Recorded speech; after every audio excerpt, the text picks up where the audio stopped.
Assalamualaikum warahmatullahi wabarakatuh. Selamat pagi anak-anak semuanya. Jumpa lagi dengan saya Pak Musli. Kali ini kita akan melanjutkan materi kelas 6 tema 7 subtema 2 untuk pembelajaran 3. Tetapi sebelum Pak Guru menyampaikan materinya, marilah kita awali pembelajaran kali ini dengan berdoa bersama-sama menurut agama dan keyakinan masing-masing. Berdoa dimulai. Selesai.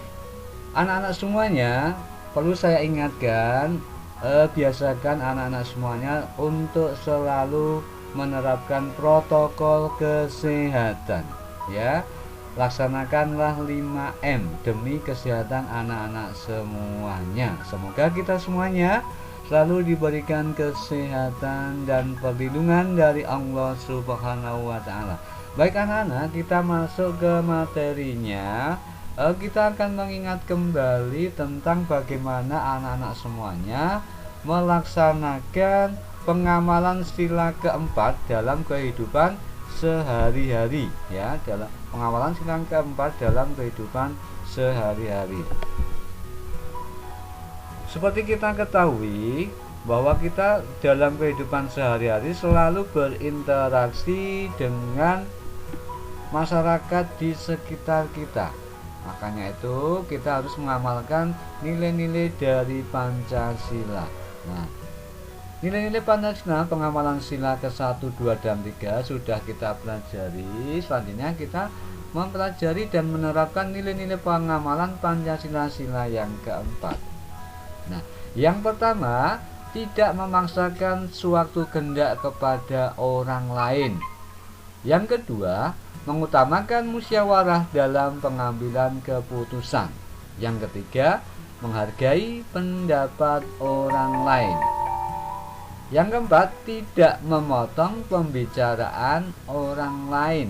Yang kelima, menyampaikan pendapat dengan kata-kata yang sopan. Yang keenam, lapang dada jika pendapatnya tidak diterima dalam musyawarah. Kemudian yang ketujuh, ikhlas dan tanggung jawab melaksanakan hasil keputusan musyawarah.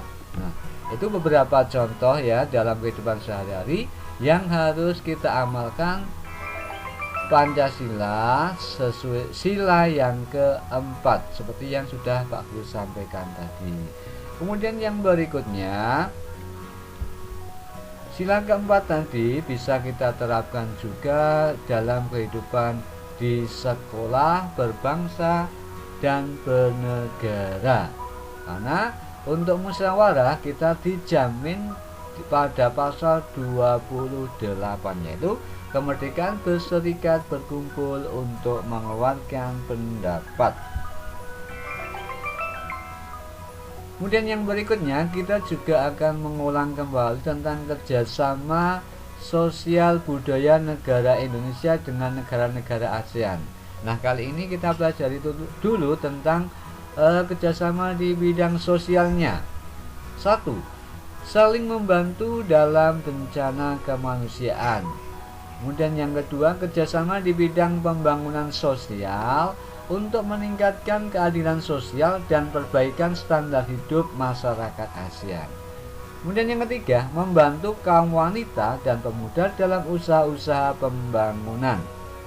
Yang keempat, menanggulangi masalah-masalah perkembangan kependudukan.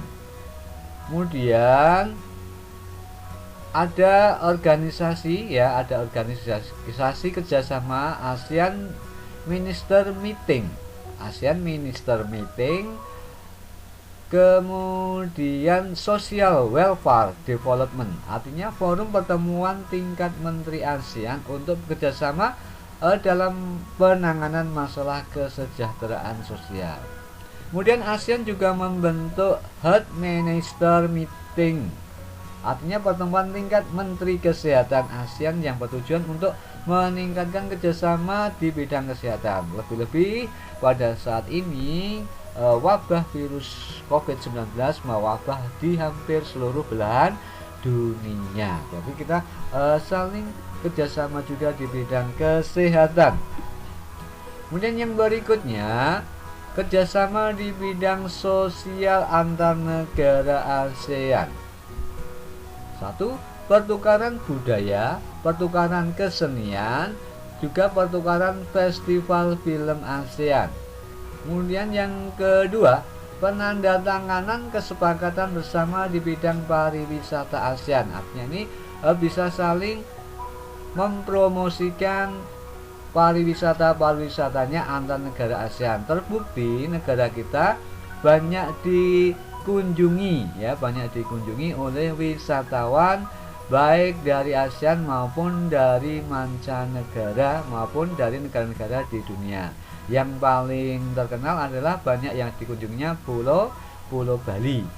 Kemudian yang berikutnya, penyelenggaraan pesta olahraga atau dikenal dengan SEA Games ini 2 tahun sekali.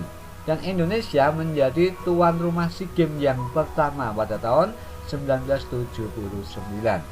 Yang keempat, tukar menukar pelajar, tukar menukar mahasiswa antar negara ASEAN untuk saling mengembangkan dunia pendidikan. Nah, itu demikian anak-anak untuk kerjasama sosial dan budaya Indonesia dengan negara-negara di ASEAN.